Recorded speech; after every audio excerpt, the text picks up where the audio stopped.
Hey, welcome to Noir Night. Tonight, you know, we are showing The Killer is Loose. It's a nice, tight, short, simple, economical, mid-50s police docudrama / suburban melodrama disrupted by dangerous violence, featuring suburban fatigue, paranoia, revenge, heist, metaphorical precipitation, a deranged madman. The Killer is Loose is directed by Boetticher. It's a suburban horror in Culver City with some great suburban kitchen wallpaper, and shot by Miami, Oklahoma native Lucian Ballard, not to be confused with Tulsa Swan Lake native Mallard. Lucian Ballard, born in 1904, Indian Territory, was part Cherokee, and he was a real smarty.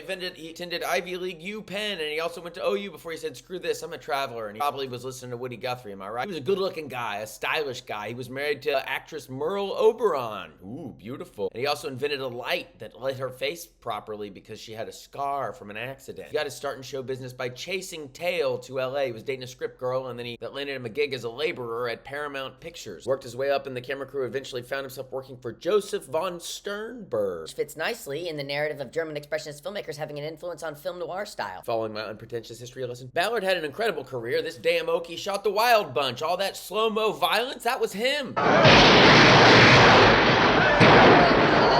The Wild Bunch also chock full of noir character actors saying, hey, we're old, but we're still tough. Also features Ben Johnson. Wow, he's from Oklahoma too. He shot many other films for Sam Peckinpah, including The Getaway, based off a Jim Thompson novel. That's another Oklahoma connection. Oh my God, we're everywhere. He also shot The Party with Peter Sellers, directed by Blake Edwards. He was born in a little town called Tulsa. You heard of it? He was Oscar nominated for a film called The Caretakers, featuring Oklahoman Joan Crawford. Oh my God, do we run Hollywood or something? And then you know there's a couple films he's shot with James Garner and Rance Howard and Clint Howard. You think they all stood around talking about Oklahoma? There's a Noir Night regular who knew Lucian Ballard personally. Give it up for Rachel, who attends regularly. Lucian Ballard shot a lot of film noir, including The Lodger, Berlin Express, House on Telegraph Hill, Don't Bother to Knock, that's an early one with Marilyn Monroe, A Kiss Before Dying, a personal favorite of mine, Murder by Contract, which we showed, City of Fear, which we also showed, and Stanley Kubrick's The Killing. But hey, why aren't we showing Stanley Kubrick's The Killing? That one's really famous. Many say there were disagreements on the set, and Kubrick's choices eclipsed Ballard's, so I found it unethical to honor him showing that film. That's why we're showing tonight The Killer is Loose, which is now considered a must-see for noir aficionados. In the era of mid-50s studio-ordered, mostly flat monochrome photography, Ballard manages to squeeze some really nice black shadows in the film. But that flatness goes a long way with the tone of the movie. It has a strange, economical, simple tone, gets to the point, and it's almost passive, emotionless, about some crazy stuff that happens. It makes great use of LA locations and Culver City suburbs. Look at the way some of these old-school directors stack the frame. Boom, we're done. Time to get home for dinner. There's a lot of darkness in this film that's very underplayed by beloved director Boetticher, who lets you make your own decisions about how you feel about what's happening. Boetticher is better known as a director of a series of beloved westerns starring Randolph Scott. I'd love to talk more about those films, but I haven't seen them. I've only seen his noir. We're here to focus on Lucian Ballard anyway. This film has many character actors, including Alan Hale, who plays the skipper, relentlessly stalking his victim. It's got Rhonda Fleming, who has an interesting character. When has he helped me?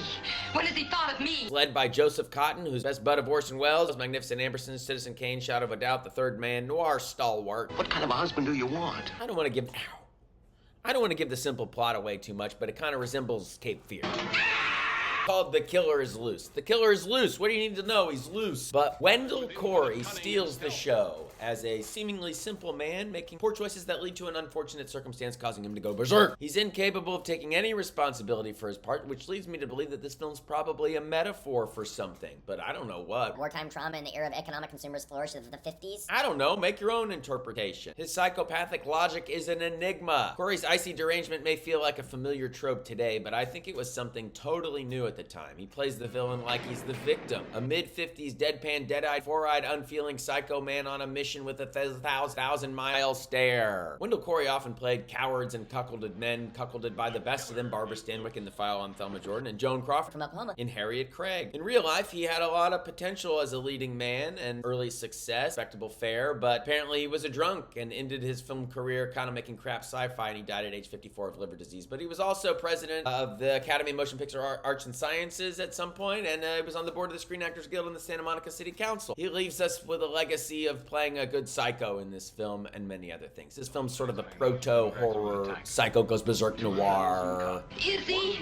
Yes, he is. Of sudden death. And I hope you enjoy it.